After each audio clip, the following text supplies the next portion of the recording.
Pada zaman dahulu kala, di dalam laut ada sebuah kerajaan bawah laut. Seorang raja menjaga kerajaan itu bersama keenam putrinya yang cantik dan ibunya. Semua makhluk laut hidup dengan damai dan bahagia bersama.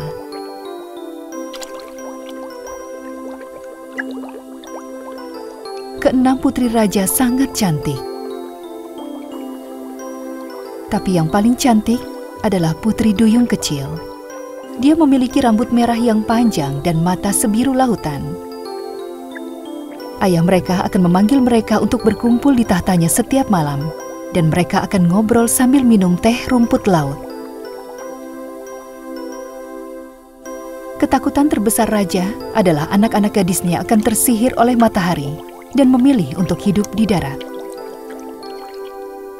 Karena saat Duyung berusia 18 tahun, mereka diizinkan untuk naik ke permukaan dan melihat dunia sambil menikmati matahari dan hembusan angin. Dengar anak-anakku, menurut peraturan kerajaan laut kita, bicara dengan manusia itu dilarang. Kehidupan mereka tidak seperti kita. Kita hidup di laut, dan mereka hidup di darat dan udara. Jangan pernah mendekati mereka. Tapi ayah, meskipun mereka berbeda dari kita, aku sangat penasaran dengan manusia dan ingin melihat mereka. Tentu saja gadis kecilku. Usiamu sudah hampir 18 tahun. Kalau kau mendengar kata-kataku dan tidak melanggar peraturan, suatu hari nanti kau akan bisa naik ke permukaan dan melihat dunia sambil menikmati matahari dan hembusan angin. Kakak-kakak Putri Duyung kecil selalu menceritakan semua yang mereka lihat saat mereka kembali dari permukaan. Kau tahu adik kecil, hembusan anginnya sangat sejuk di atas sana. Mataharinya hangat. Saat ada kapal besar lewat, kami akan bermain dengan para lumba-lumba. Dan kami berjemur di atas batu karang tanpa membiarkan orang lain melihat kita. Tidak ada yang bisa dilakukan Putri Duyung kecil kecuali bermimpi dan menunggu ulang tahunnya yang ke-18 tahun. Aku sangat gembira, Kakak. Aku tahu aku harus menunggu.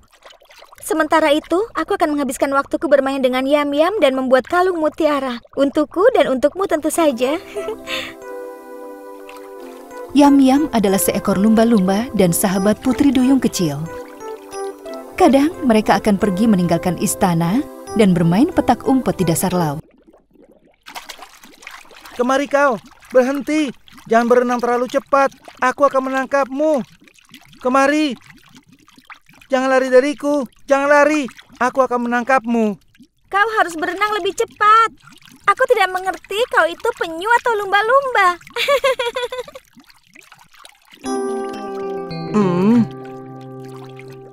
Memangnya aku Putri Duyung, tidak ada yang bisa berenang secepatmu. Ayo, kita balap renang. Aku tidak tahu kenapa aku mau melakukannya, padahal aku tahu akan kalah. Bodoh sekali aku.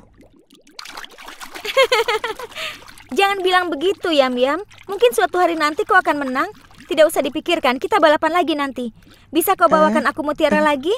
Aku ingin membuat kalung dan gelang untuk kakak-kakakku. Sambil menunggu Yam-Yam di tempat tidur kerangnya, Nenek Putri Duyung datang. Nenek, apakah boleh aku bertanya? Apa manusia terlihat seperti kita? Tentu tidak, cucuku tersayang. Manusia punya kaki, dan mereka menggunakannya untuk berjalan di darat. Jika mereka tidak tahu caranya berenang, mereka akan tenggelam di laut. Kita juga bisa hidup lebih lama dari mereka. Dan kita bisa hidup di darat.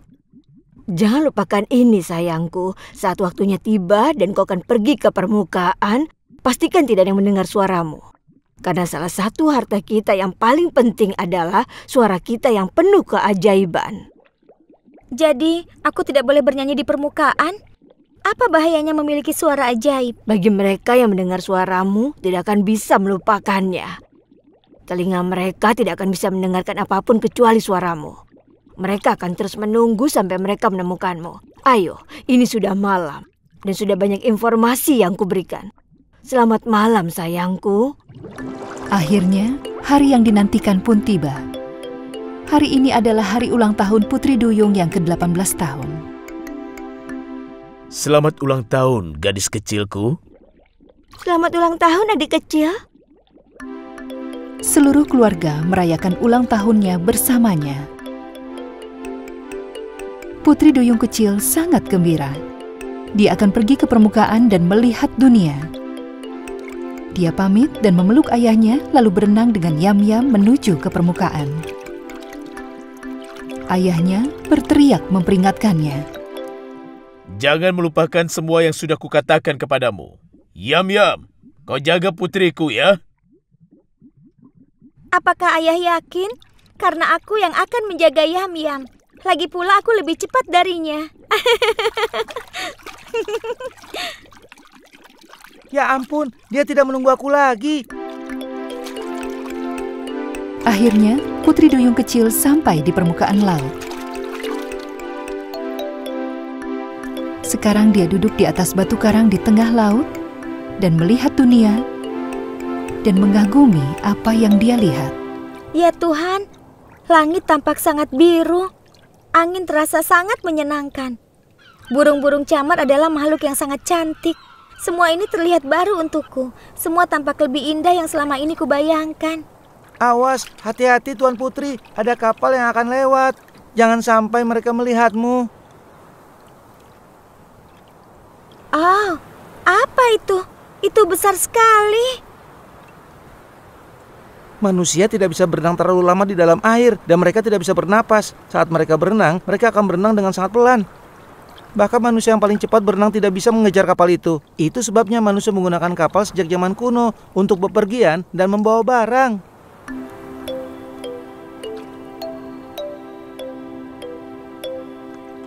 Dan siapa yang mengawasi laut di bagian depan kapal itu?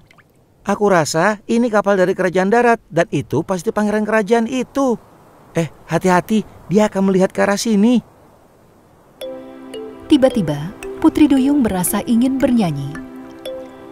Dengan suara ajaibnya yang indah, dia mulai bernyanyi.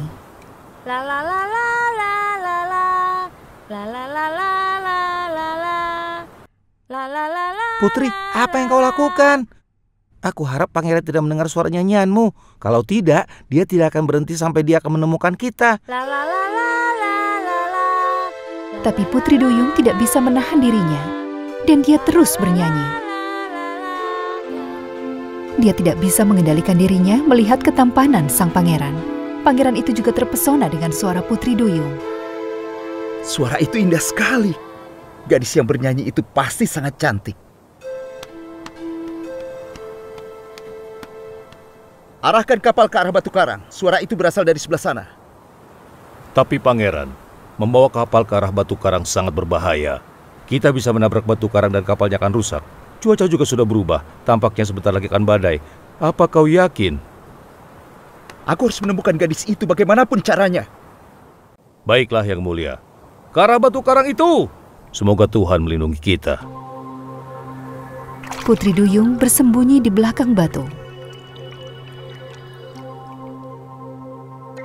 Pangeran itu tidak melihatnya, tapi melihat gelang mutiara yang dia jatuhkan saat dia kabur. Dia berteriak kepada anak buahnya. Cepat, pergi ke pulau itu dan ambilkan gelang mutiara itu. Dia adalah seekor putri duyung yang cantik. Aku yakin itu.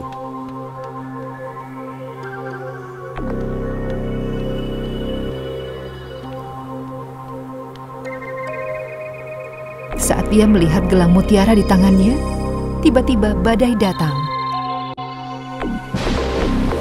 Laut berubah menjadi hitam, petir dan kilat menyambar, dan ombak besar menghantam kapal. Dan pangeran itu jatuh ke laut. Tolong aku! Tolong aku! Yam-Yam, pangeran itu jatuh ke laut. Cepat, kita harus menyelamatkannya. Putri Duyung dan Yam-Yam melompat ke dalam laut dan menyelamatkan pangeran, lalu membawanya ke pinggir pantai.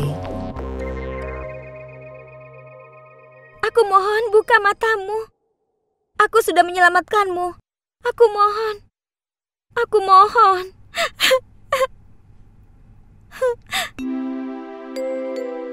Saat mereka menunggu pangeran itu bangun, perlahan dia mulai membuka matanya.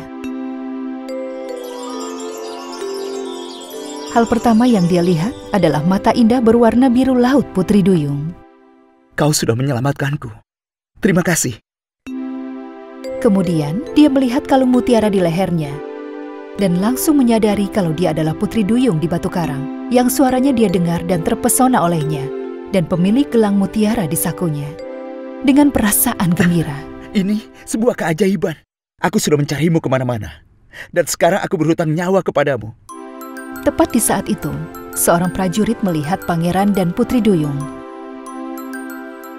Putri Duyung langsung melompat ke laut dan Yam-Yam mengikutinya.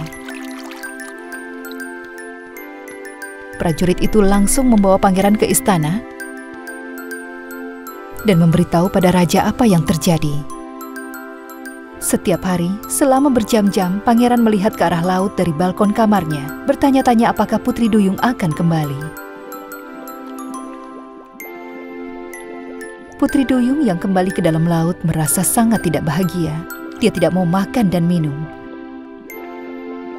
Dia memberitahu rahasianya dengan Yam-Yam sahabatnya. Yam-Yam, tolong pergilah ke pantai dan bawakan aku berita tentang pangeran.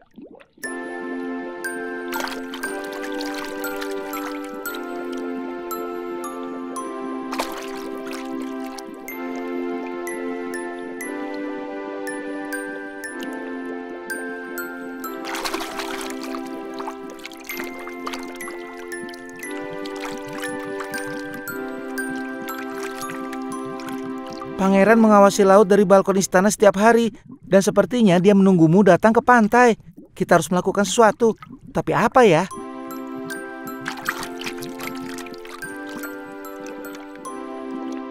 Raja sangat marah melihat putrinya seperti ini, tapi juga merasa sangat sedih. Sayangku, kau sudah melanggar peraturan. Tidak seharusnya kau mendekati manusia. Seharusnya kau dengarkan orang tuamu ini. Apa yang terjadi denganmu? Tapi ayah, bukankah ayah yang selalu bilang untuk bersikap baik kepada semua makhluk hidup? Kalau kami tidak menyelamatkan pangeran itu, dia bisa meninggal. Ya, kau benar. Tapi menurut hukum, kau tidak boleh mendekati siapapun. Kau dihukum.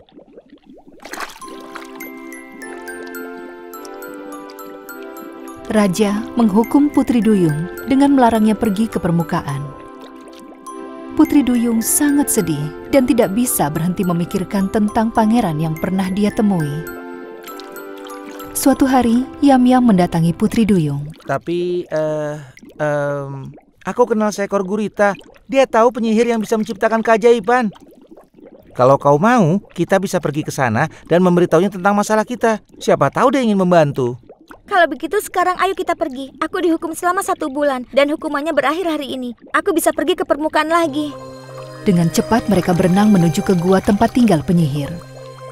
Itu tempat yang sangat menyeramkan, dipenuhi dengan ular, kalajengking, dan laba-laba yang bisa tinggal di dalam air. Penyihir itu juga berbeda jauh dengan mereka. Dia memiliki wajah yang jelek dan suaranya menyeramkan. Dia menemui mereka di pintu masuk gua itu. Aku tahu siapa kau, Putri Duyung. Katakan padaku, apa yang kau inginkan dariku? Aku ingin memiliki 2 kaki seperti manusia. Aku harus pergi ke permukaan. Aku ingin menemui pangeran itu dan berjalan dan berdansa dengannya di pantai. Apa yang kau minta dariku itu hal yang sangat mudah. Aku bisa memberimu 2 kaki seperti manusia. Tapi sebagai balasannya, kau harus memberiku sesuatu. Apa kau setuju? Aku setuju, aku akan berikan apapun yang kau minta, asal aku bisa berjalan dan berdansa dengan pangeran di pantai. Akhirnya, kesempatan yang sudah lama ditunggu oleh penyihir itu tiba di depan pintunya. Dia tidak pernah menyukai suaranya dan selalu ingin menggantinya. Karena kau sudah setuju, maka kau harus memberikan suaramu sebagai penggantinya. Baiklah. Tolong berikan aku sepasang kaki manusia sekarang juga, aku harus segera pergi. Aku akan memberikan ramuan ini padamu. Kau minum saat kau berada di permukaan. Kakimu akan langsung tumbuh. Tapi, mantra itu hanya bertahan selama 3 hari saja. Jika pangeran tidak melamarmu dalam waktu 3 hari, maka kau akan kembali menjadi duyung lagi. Tapi tidak akan pernah mendapatkan suaramu. Putri Duyung dan Yam-Yam mengambil ramuan itu dan langsung pergi ke permukaan. Putri Duyung meminum ramuannya dan tiba-tiba dia memiliki sepasang kaki. Dan dia menunggu kedatangan sang pangeran. Pada saat itu, pangeran pergi ke balkon kamarnya. Begitu dia melihat gadis berambut merah, dia langsung pergi ke pantai. Hai, aku adalah pangeran negeri ini.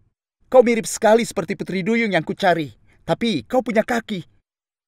Jadi kau pasti bukan dia. Kalau boleh tahu kau ini siapa? Putri Duyung yang malang membuka mulutnya untuk menjelaskan apa yang terjadi. Tapi dia sudah kehilangan suaranya. Dia merasa sangat sedih. Pangeran melihatnya tampak sedih, merasa kasihan kepadanya dan mengajaknya ke istana. Aneh sekali. Mata biru yang sama, rambut merah yang sama, dan kalung mutiara yang sama. Tapi kau bukan Putri Duyung dan tidak bisa bicara.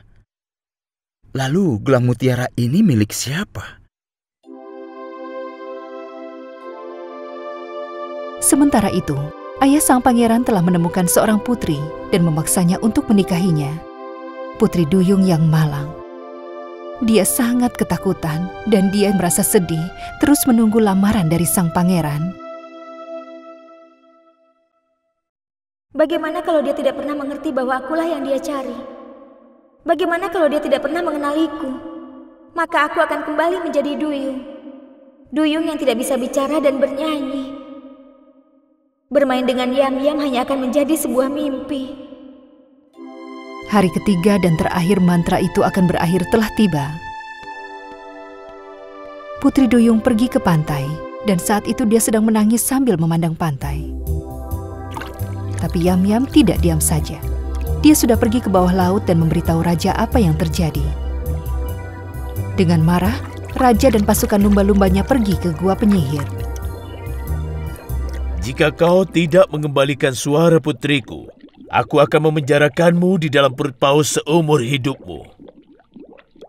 Tapi kami sudah buat kesepakatan. Sebagai rajamu, aku perintahkan kau, kembalikan suara putriku sekarang juga. Penyihir yang ketakutan setuju, dan dia membuka sebuah botol. Dan suara Putri Duyung pun bebas. Tiba-tiba, ada suara Putri Duyung yang indah terdengar di seluruh lautan.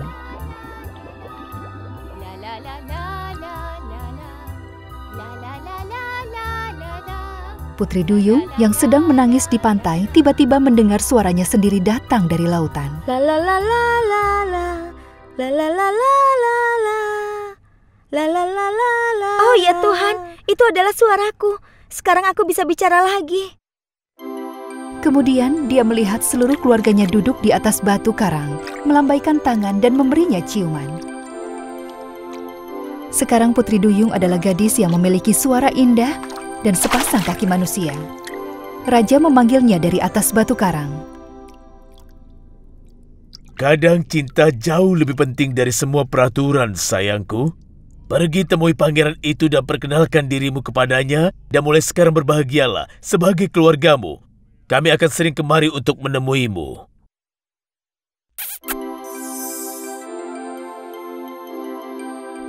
Dengan gembira, Putri Duyung lari ke istana. Dia memberitahu segalanya kepada sang pangeran. Pangeran telah menemukan Putri Duyung yang selama ini dia cari, langsung melamarnya, dan dia memakaikan gelang mutiara itu di tangannya.